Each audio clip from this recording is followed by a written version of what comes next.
ओम श्री गणेशाय नमः। श्री शिव महापुराणे द्वितीयायां रुद्र संहितायां तृतीये पार्वती खंडे अथ त्रिपंचाशोऽध्याय। ब्रह्मवाच अथ विष्णुवादयो देवा मुनक्ष तपोधना कृत्वा वश्यक कर्माणि यात्रां सन्ते निरे गिरे ततो गिरिवरासनात्वा स्वेष्ठं सम्पूज्य यत्नता पौरबन्धून् समाहूय जनावासं ययो मुदा तत्र प्रभुं प्रपूज्याथ चक्रे सम्प्रार्थना मुदा कियद्विनानि सन्तिष्ठ मद्गेहे सकले सह विलोकनेन ते शम्भो कृतार्थहं न संशयः धनक्षयस्य मद्गेहे आयातोऽसि सुरेशः इत्युक्त्वा बहुशैलेशा करो बद्ध्वा प्रणम्य च प्रभुं निमन्त्रयामास सह विष्णुसुरादिभिः अथ ते मनसा गत्वा शिवं संयुत्मादरात् प्रत्युच्चुर्मुनयो देवा हृष्टा विष्णुसुरादिभिः दिवौचु धन्यस्तवं गिरिशार्दूल तव कीर्तिमर्हीयसि त्वत्समो न त्रिलोकेषु कोऽपि पुण्यत्मो जना यस्य द्वारि महेशाना परब्रह्मा सन्तागति समागता सदासेक्ष कृपया भक्तवत्सला जनावासोतिरमक्ष सम्मानो विविधा कृता भोजनानि त्वपूर्वाणि न वर्याणि गिरीक्षर चित्रं न खलु तत्रास्ति यत्र देवी शिवाम्बिका परिपूर्णमशेषं च वयं धन्या यदागता ब्रह्मवाच इत्थं परस्परं तत्र प्रशंसा भवदुत्तमा उत्सवो विविधो जातो वेदसाधुजधवनि अभून्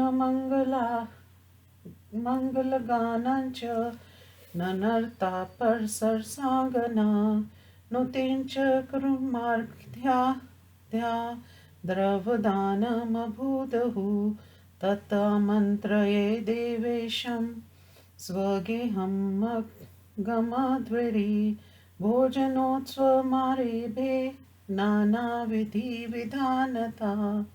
भोजनार्थ प्रभुप्रीत्या नयामास यथोचितं परिवारसमेतं च सकुतूहलमीक्षरं प्रक्षालय चरणो शम्भो वीर्षणो मर्मरादरात् सर्वेषामराणां च मुनीनां च यथार्थतः परीक्षां च गतानां च गिरीशो मण्डपान्तरे आयस्यामास सुप्रीत्या तान् सतान् बन्धुभिरन्विता सुरसेविर्विधानेक्ष तर्प्यामास तानि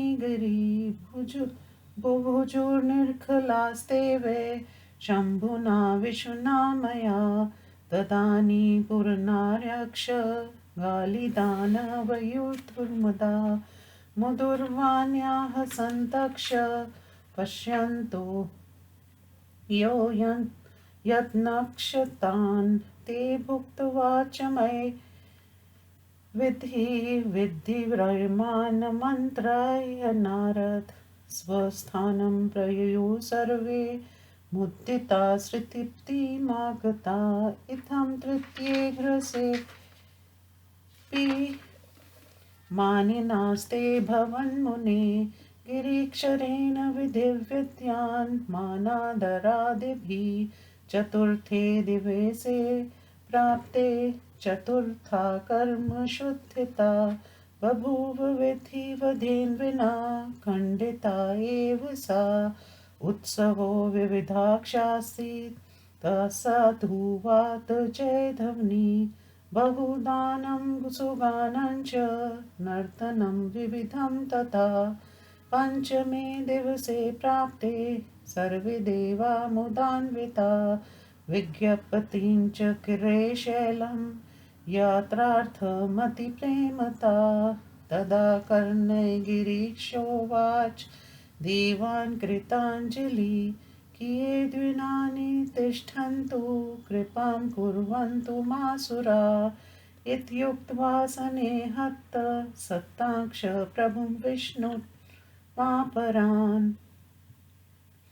वासयामास दिवसान् बहून् नित्यं समादरात् इत्थं व्यतीयुर्दिवसा बहवो वसन्ता च ततः सप्तऋषीन् प्रयेष्यामास सुगिरिशान्ते तत्सुरा ते ततं सम्बोध्या मासु मेघ्नाक्ष संयोचितं शिवतत्त्वं परं प्रोचु प्रशंसन् विधिवन्मुदा अङ्गीकृतं प्ररेशेन तदतोध्वनतो मुने याथार्थमगमच्छम्भु शैलेशं समराधिका यात्रां कुर्वती देवेशे स्वशैलें सामरे शिवे उच्चे श्रुरोध सामेन तमुवाच कृपानिधिं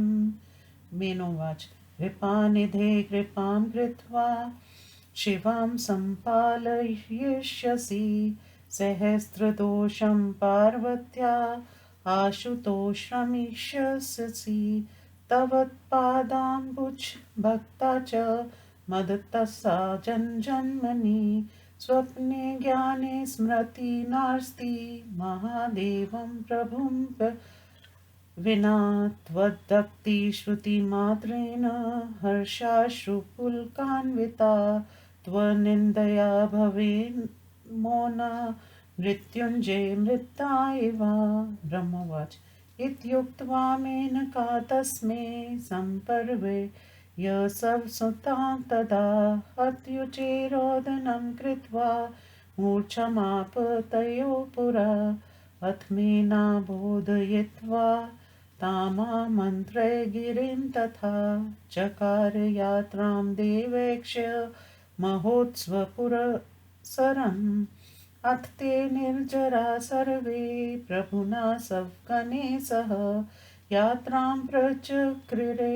तृष्णी गिरिं प्रति शिवं दधु हिमाचलपुरी भ्रामो पवने हर्षितासुरा सेक्षरासोत स्वास्तस्थ स्थू पर्येषन्ति शिवागमम् इत्युक्ता शिवसत्यात्रा देवे स मुनीश्वर आकर्णय शिवायात्रां विरहोत्सवस्यन्त्युताम् इति श्री शिव महापुराणे द्वितीयायां रुद्रसंहितायां तृतीये पार्वतीखण्डे शिवयात्रा वर्णन नाम 53 अध्याय।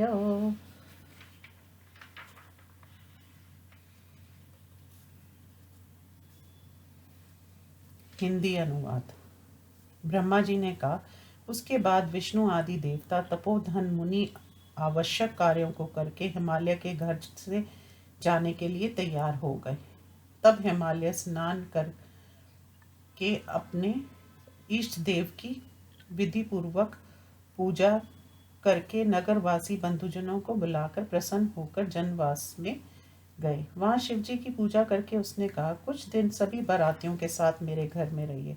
हे शिव जी, आपको देखने से मैं निसंदेह कृतार्थ और धन्य हो गया हूँ जो आप समस्त देवताओं के साथ मेरे घर पधारे। इस प्रकार गिरिराज ने बहुत कुछ कहकर हाथ जोड़कर प्रणाम कर विष्णु आदि देवताओं के साथ प्रभु को निमंत्रित किया। तब शिव जी के साथ आदर से वहां पहुंचकर विष्णु आदि देवताओं तथा मुनियों ने कहा, हे गिरिवर, तुम धन्य हो, तुम्हारा सुयश महान है। तीनों लोकों में तुम्हारे जैसा पुण्यात्मा कोई नहीं है।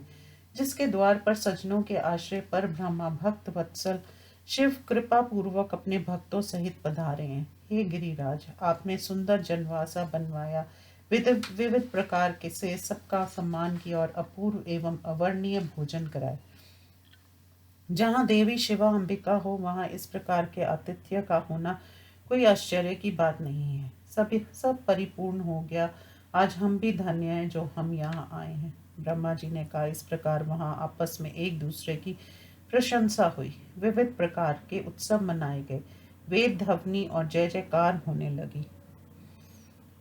मंगल गान हुआ, अप्सराएं नाचने लगी, सूत मागध स्तुतियां करने लगे। इन सबको पर्याप्त धन दिया गया। फिर शिव जी को बुलाकर हिमालय अपने घर ले गए। अनेक प्रकार से वहां भोजन कराकर उत्सव मनाया गया। भोजन के लिए उचित विधि से आनंद के साथ सब परिवार शिव जी को ले गए। वहां शिव, विष्णु और मेरे ब्रह्मा तथा अन्य देवताओं मुनियों के पैर धोकर, और भी जो मंडप के भीतर आए थे उनके भी पैर धोकर हिमालय ने बंधुओं सहित उन्हें आसनों पर बिठाया। विविध प्रकार के सरस पदार्थ हिमालय ने उनके सामने परोसे। ब्रह्मा, विष्णु, शिव के साथ उन सभी लोगों ने भोजन किया। उस समय नगर की स्त्रियों ने हंसते मुस्कुराते एक दूसरे की ओर देखते हुए मृदु वाणी से बारातियों को गालियां दी। वे खाकर, जल पीकर, हाथ मुंह धोकर हे नारद, हिमालय से पूछकर तृप्त तथा प्रसन्न होकर अपने स्थान को चले गए। हे मुनि, इसी प्रकार तीसरे दिन भी गिरिराज ने दान, मान, आदर आदि से उनका सम्मान किया। चौथा दिन आने पर शुद्धता के साथ उन्होंने अखंडित रूप से विधिवत चतुर्था कर्म किया। उस समय वहां अनेक प्रकार का उत्सव, साधुवाद, जय ध्वनि, दान, गाना, नृत्य आदि हुआ। पांचवा दिन आने पर सभी देवता आनंदित होकर हिमालय से विदाई के लिए निवेदन करने लगे। ये सुनकर हिमालय ने हाथ जोड़कर देवताओं से कहा, हे देवताओं, कुछ दिन कृपा करके मेरे यहाँ रहिए। ऐसा कहकर प्रेम से हिमालय ने उन देवताओं को, शिव जी को, विष्णु को, मुझ ब्रह्मा को तथा और लोगों को बहुत दिनों तक आदर से अपने यहाँ टिकाया। इस प्रकार उनको वहां रहते हुए जब बहुत दिन बीत गए तो देवताओं ने हिमालय के पास सप्त ऋषियों को भेजा। उन्होंने हिमालय और मेना को समयोचित बातों से समझाया और शिव जी की प्रशंसा करते हुए उन्हें शिव तत्व बतलाया। हे मुनि, उनके समझाने से शिव जी ने यात्रा स्वीकार कर ली। तब देवताओं सहित शिव जी गिरिराज के पास गए।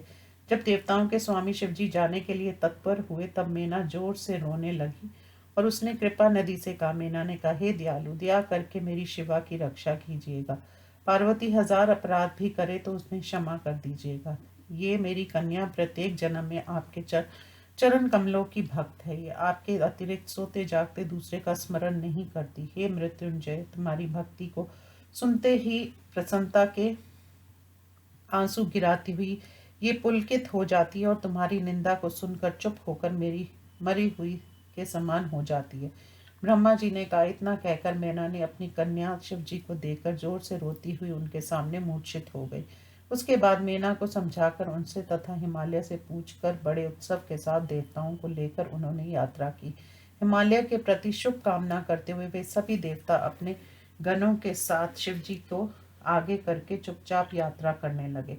हिमालय के नगर के बाहरी बगीचे में शिव जी सहित वे सभी देवता शिवा के आने की प्रतीक्षा करने लगे। हे मुनिवर, देवताओं के साथ शिव जी की विवाह यात्रा का वर्णन कर दिया गया है। अब विरह तथा उत्सव युक्त शिव यात्रा को सुनो। इस प्रकार शिव महापुराण में शिव यात्रा वर्णन नामक 53वां अध्याय समाप्त। ओम नमो शिवाय।